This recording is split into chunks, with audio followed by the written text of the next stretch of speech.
coming into the game, I thought we were ready to play. Coming off a hard-fought game on Saturday night against Alabama State, so I thought physically and mentally we were ready to play. And we started out good. I think Tristan may have scored the first 4 points, so I thought we got off to a good start. And then from there, it was a defensive game. I think it was maybe 25-24 at the half. So defensively we were fine because we had given up 24 points. Offensively, I thought we would have scored more points at the half, and then in the second half, I thought they controlled the game. I thought they got the ball into the post where they wanted. I thought they got to the free throw line. They went 25 for 30 from the free throw line for 83%. I thought they did a great job of making their free throw. And I thought we didn't do a great job of making our free throw.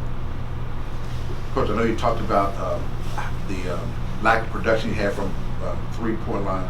What was it that caused that, or is there anything you think you can work on that? You know what, we shot them today. We took some time out today and kind of concentrated on shooting the three.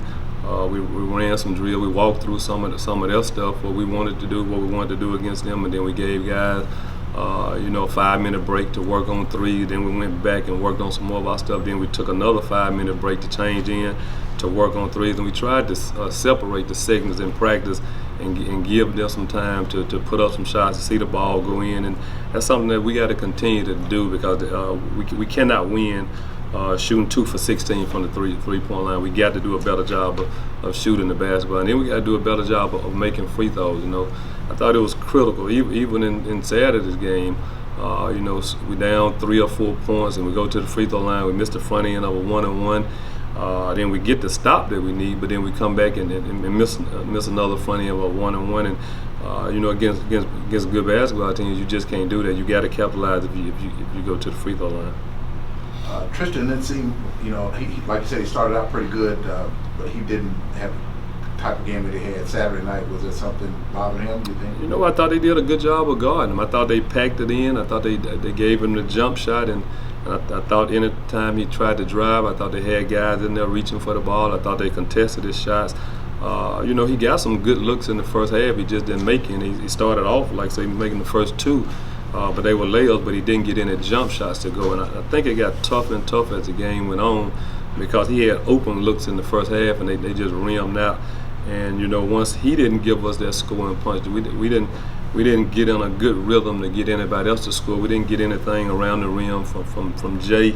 I thought that hurt us. He gave us 5 points and 5 rebounds, and normally he's a double guy, and he kind of gives us something around that rim, but we didn't get that. And even though Roland was 5 for 12, he missed some shots around that rim that I thought we needed. And then he was, from the free throw line, he may have missed a 1-on-1 at a critical part that maybe could have cut the game to 2 or 3, and then they went back down and scored. Coach, talk about Jonas James. He came off the bench and gave you an offensive spark in the first half. Can you just give your overall assessment on his game? No, I thought Jonas had one of his better games. That was one of the bright spots in the game. Jonas and Lim, I thought both of them played well. Jonas had 14 points.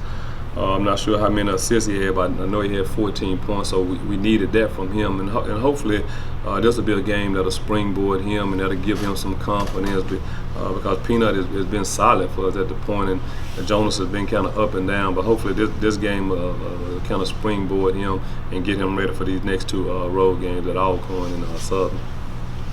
Can you elaborate about those 2 games? Alcorn did beat Texas Southern tonight. So. You know what? That'll be a tough rival game. They did what they wanted. They split on the road on the Texas swing, which is tough to do. They come home. This will be their first home game, conference game of the season. So they'll be ready to play. It's always a tough game down there playing. They got 4 starters back from last year, so they got a veteran team. So we got to get our team ready. Getting up off the mat, coming from this game. Guys' confidence going to be down a little bit, but we got a couple of days to kind of work with them and get them back. But we got to figure out how can we get our confidence back because we know we got a big game, and you go down there and play, and anything can happen. We won on the road before we went to Portland and won a big game, so we got to use it just like the Portland game. We got to put a game plan together, and then guys got to trust it and go out and play.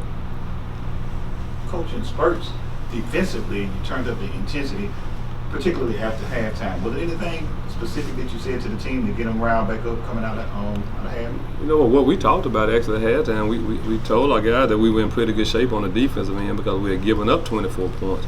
The thing that we wanted to try to do, we wanted to try to score a little bit more. I told them once we got the defensive rebound to kind of push it to see if we could get anything easy in transition, maybe a layup here, a layup there, because it was tough making a jump shot.